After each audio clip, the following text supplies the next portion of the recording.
Bismillahirrahmanirrahim. Assalamualaikum warahmatullahi wabarakatuh. Perkenalkan, nama saya Ilma Aminah Armin, NIM 70600118043. Jadi saya akan mempresentasikan tentang pendidikan Pancasila ini sebagai final pendidikan kewarganegaraan. Pancasila dan pengetahuan ilmiah. Kemudian poin pertamanya itu adalah landasan dan pengertian Pancasila. Untuk isinya itu adalah seluruh warga negara Kesatuan Republik Indonesia sudah seharusnya mempelajari, mendalami dan mengembangkannya serta mengamalkan Pancasila dalam kehidupan bermasyarakat, berbangsa dan bernegara sesuai dengan kemampuan masing-masing. Tingkatan-tingkatan pelajaran mengenai Pancasila yang dapat dihubungkan dengan tingkat-tingkat pengetahuan ilmiah. Tingkatan pengetahuan ilmiah yakni pengetahuan deskriptif, pengetahuan kausal, pengetahuan normatif, dan pengetahuan esensial. Pengetahuan esensial tentang Pancasila adalah untuk mendapatkan pengetahuan tentang intisari atau makna terdalam dalam sila-sila Pancasila atau secara filsafati untuk mengkaji hakikatnya, pelajaran atau perkuliahan pada perguruan tinggi. Oleh karena itu tentulah tidak sama dengan pelajaran Pancasila yang diberikan pada sekolah menengah. Tanggung jawab yang lebih besar untuk mempelajari dan mengembangkan Pancasila untuk itu sesungguhnya terkait dengan kebebasan yang dimilikinya. Tujuan pendidikan Pancasila adalah membentuk watak bangsa yang kukuh, juga untuk memupuk sikap dan perilaku yang sesuai dengan nilai-nilai dan norma-norma Pancasila. Tujuan perkuliahan Pancasila adalah agar mahasiswa memahami, menghayati dan melaksanakan Pancasila dan Undang-Undang Dasar 1945 dalam kehidupan sehari-hari sebagai warga negara Republik Indonesia, juga menguasai pengetahuan dan pemahaman tentang beragam masalah dasar kehidupan bermasyarakat, berbangsa dan bernegara yang hendak diatasi dengan pemikiran yang berlandaskan Pancasila dan Undang-Undang Dasar 1945. Pancasila sebagai pengetahuan ilmiah. Nah, untuk isinya itu pengetahuan dikatakan ilmiah jika memenuhi syarat-syarat ilmiah, yakni berobjek, bermetode, bersistem, dan bersifat universal. Berobjek terbagi dua, yakni objek material dan objek formal. Pancasila memiliki dan memenuhi syarat-syarat sebagai pengetahuan ilmiah sehingga dapat dipelajari secara ilmiah. Nah, di samping memenuhi syarat-syarat sebagai pengetahuan ilmiah, Pancasila juga memiliki susunan kesatuan yang logis, hubungan antar sila yang organis, susunan hierarkis dan berbentuk piramidal, dan saling mengisi dan mengkualifikasi. Pancasila dapat juga diletakkan sebagai objek studi ilmiah, yakni pendekatan yang dimaksudkan dalam rangka penghayatan dan pengamalan Pancasila, yakni suatu penguraian yang menyoroti materi yang didasarkan atas bahan-bahan yang ada dan dengan segala uraian yang selalu dapat dikembalikan secara bulat dan sistematis kepada bahan-bahan tersebut. Sifat dari studi ilmiah haruslah praktis dalam arti bahwa segala yang diuraikan memiliki kegunaan atau manfaat dalam praktik. Contoh pendekatan ilmiah terhadap Pancasila antara lain pendekatan historis, pendekatan yuridis konstitusional, dan pendekatan filosofis. Asal mula Pancasila. Nah, untuk poin pertamanya adalah teori asal mula Pancasila. Asal mula Pancasila, dasar filsafat negara dibedakan. Yang pertama itu kausa material atau asal mula bahan ialah berasal dari bangsa Indonesia sendiri, terdapat dalam adat kebiasaan, kebudayaan, dan dalam agama-agamanya. Kemudian yang kedua itu kausa formalis, yaitu asal mula bentuk atau bangun, dimaksudkan bagaimana Pancasila itu dibentuk, rumusannya sebagaimana terdapat pada pembukaan Undang-Undang Dasar 1945. Dalam hal ini BPUPKI memiliki peran yang sangat menentukan.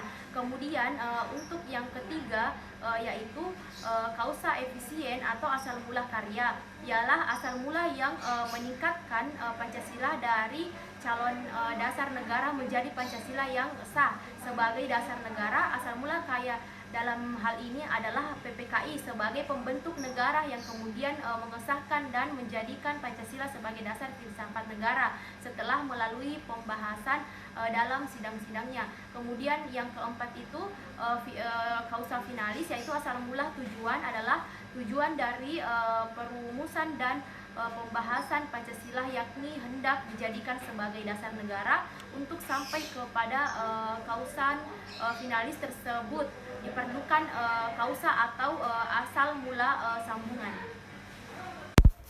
Pancasila sebenarnya secara budaya merupakan kristalisasi nilai-nilai yang baik-baik yang digali dari bangsa Indonesia. Disebut sebagai kristalisasi nilai-nilai yang baik. Adapun kelima sila dalam Pancasila merupakan serangkaian unsur-unsur tidak boleh terputus satu dengan yang lainnya. Namun demikian terkadang ada pengaruh dari luar yang menyebabkan diskontinuitas antara hasil keputusan tindakan konkret dengan nilai budaya. Itu asal mula Pancasila secara formal. Nah, BPUPKI terbentuk pada tanggal 29 April 1945.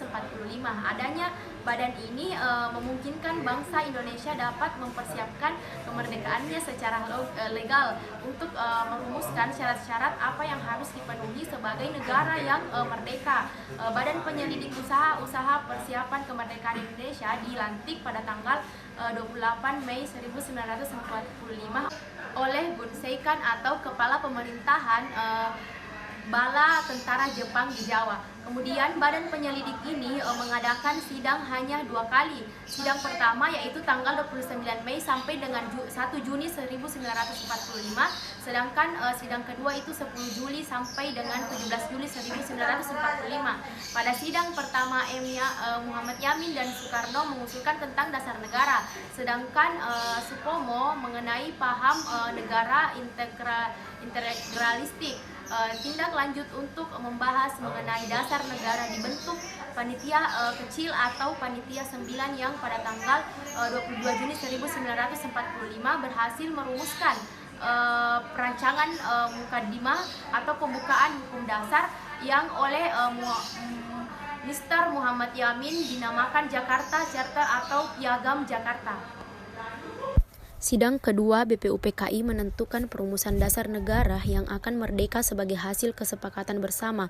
Anggota BPUPKI dalam masa sidang kedua ini ditambah 6 anggota baru. Sidang lengkap BPUPKI pada tanggal 10 Juli 1945 menerima hasil panitia kecil atau panitia 9 yang disebut dengan Piagam Jakarta.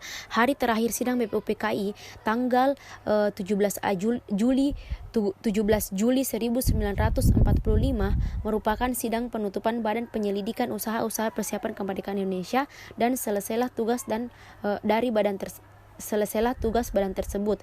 Pada tanggal 9 Agustus 1945 dibentuk Panitia Persiapan Kemerdekaan Indonesia (PPKI). Sidang pertama PPKI 18 Agustus 1945 berhasil mengesahkan Undang-Undang Dasar Negara Republik Indonesia dan menetapkan pertama Piagam Jakarta sebagai rancangan mukaddimah hukum dasar oleh BPUPKI pada tanggal 14 Juli 1945 dengan beberapa perubahan. Disahkan sebagai pembukaan Undang-Undang Dasar Negara Republik Indonesia. Rancangan hukum dasar yang telah diterima oleh BPUPKI pada tanggal 16 Juli 1945 setelah mengalami berbagai perubahan disahkan sebagai Undang-Undang Dasar Negara Republik Indonesia. Yang ketiga yaitu memilih presiden dan wakil presiden. Yang pertama yakni Insinyur Soekarno dan Dr. Andes Muhammad Hatta. Nomor 4 yaitu menetapkan berdirinya Komite Nasional Indonesia Pusat atau KNIP sebagai badan musyawarah darurat. Fungsi dan kedudukan Pancasila. Nah, poin pertama yaitu Pancasila sebagai dasar negara. Dasar negara merupakan alas atau fundamen yang menjadi pijakan dan mampu memberikan kekuatan kepada berdirinya sebuah negara. Negara Indonesia dibangun juga berdasarkan pada suatu landasan atau pijakan yaitu Pancasila. Pancasila sebagai dasar negara mempunyai arti menjadikan Pancasila sebagai dasar untuk mengatur penyelenggaraan pemerintahan. Konsekuensinya adalah Pancasila merupakan sumber dari segala sumber hukum. Hal ini menempatkan Pancasila sebagai dasar negara yang berarti melaksanakan nilai-nilai Pancasila dalam semua peraturan perundang-undangan yang berlaku. Oleh karena itu sudah seharusnya semua peraturan perundang-undangan di negara Republik Indonesia bersumber pada Pancasila. Itu Pancasila sebagai pandangan hidup. Nah, pandangan hidup yang diyakini suatu masyarakat maka akan berkembang secara dinamis dan menghasilkan sebuah pandangan hidup bangsa. Pandangan hidup bangsa adalah kristalisasi nilai-nilai yang diyakini kebenarannya maupun manfaatnya oleh suatu bangsa, sehingga darinya mampu menumbuhkan tekad untuk mewujudkannya di dalam sikap hidup sehari-hari. Setiap bangsa dimanapun pasti selalu mempunyai pedoman sikap hidup yang dijadikan acuan di dalam hidup bermasyarakat. Demikian juga dengan bangsa Indonesia. Bagi bangsa Indonesia, sikap hidup yang diyakini kebenarannya tersebut bernama Pancasila. Nilai-nilai yang terkandung di dalam sila-sila Pancasila tersebut berasal dari budaya masyarakat bangsa Indonesia sendiri. Oleh karena itu, Pancasila sebagai inti dari nilai-nilai budaya Indonesia, maka Pancasila dapat disebut sebagai cita-cita moral bangsa Indonesia. Pancasila dan pembukaan Undang-Undang Dasar 1945. Nah, poin pertama yaitu hubungan Pancasila dan pembukaan Undang-Undang Dasar 1945. Hubungan secara formal antara Pancasila dan pembukaan Undang-Undang Dasar 1945 bahwa rumusan Pancasila sebagai dasar negara Indonesia adalah seperti yang tercantum dalam pembukaan Undang-Undang Dasar 1945, bahwa pembukaan Undang-Undang Dasar 1945 itu berkedudukan dan berfungsi selain sebagai mukadimah Undang-Undang Dasar 1945 juga sebagai suatu yang bereksistensi sendiri, karena pembukaan Undang-Undang Dasar 1945 itu yang intinya Pancasila tidak tergantung pada batang tubuh Undang-Undang Dasar 1945, bahkan sebagai sumbernya bahwa Pancasila sebagai inti pembukaan Undang-Undang Dasar 1945 dengan demikian mempunyai kedudukan yang kuat, tetap tidak dapat diubah dan terlekat pada kelangsungan hidup negara Republik Indonesia. Itu kedudukan hakiki pembukaan Undang-Undang Dasar 1945.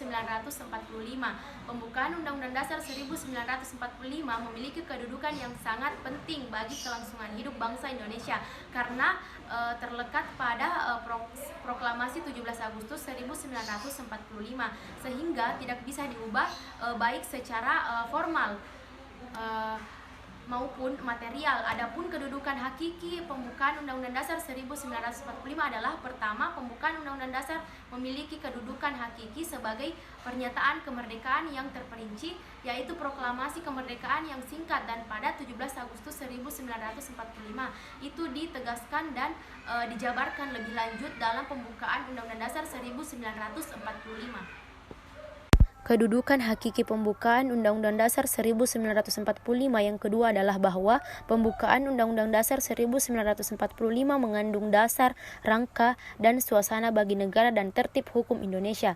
Kedudukan hakiki pembukaan Undang-Undang Dasar 1945 yang terakhir adalah bahwa pembukaan Undang-Undang Dasar 1945 mengandung adanya pengakuan terhadap hukum kodrat, hukum Tuhan, dan adanya hukum etis atau hukum moral.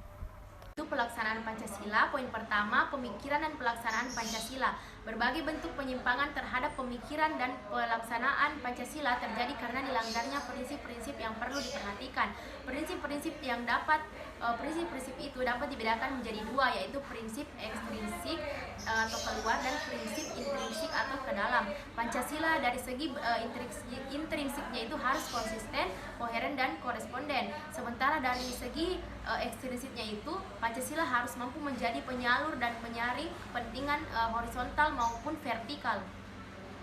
Pemikiran politik kenegaraan tujuan utamanya adalah untuk pengambilan keputusan atau kebijakan, maka lebih mengutamakan aspek pragmatis sehingga kadang-kadang kurang memperhatikan aspek koherensi, konsistensi, dan korespondensi. Jalur pemikiran ini sangat terkait dengan jalur pelaksanaan. Pelaksanaan Pancasila dapat diklasifikasikan dalam dua jalur utama, yaitu pelaksanaan objektif dan subjektif, yang keduanya merupakan satu kesatuan yang tidak dipisahkan. Poin kedua yaitu reformasi pemikiran dan pelaksanaan Pancasila, yaitu berbagai faktor yang mendorong munculnya gerakan reformasi antara lain pertama, akumulasi kekecewaan masyarakat terutama ketidakadilan di bidang hukum, ekonomi, dan politik. Kedua yaitu krisis ekonomi yang tak kunjung selesai. Kemudian yang ketiga itu bangkitnya kesadaran demokrasi. Keempat yaitu merajalelanya praktik KKN. Kelima yaitu kritik dan saran perubahan yang tidak diperhatikan. Gerakan reformasi menuntut reformasi total, artinya memperbaiki segenap tatanan kehidupan bernegara, baik bidang hukum, politik, ekonomi, sosial budaya, hankam, dan lain-lain. Namun pada masa awal gerakan reformasi, agenda yang mendesak untuk segera direalisasikan antara lain pertama mengatasi krisis, kedua melaksanakan reformasi, dan ketiga melanjutkan pembangunan. Untuk dapat menjalankan agenda reformasi tersebut dibutuhkan acuan nilai. Dalam konteks ini relevansi Pancasila menarik untuk dibicarakan. Sekian dari presentasi PKN atau pendidikan kewarganegaraan dari saya. Lebih dan kurangnya mohon dimaafkan. Assalamualaikum warahmatullahi wabarakatuh.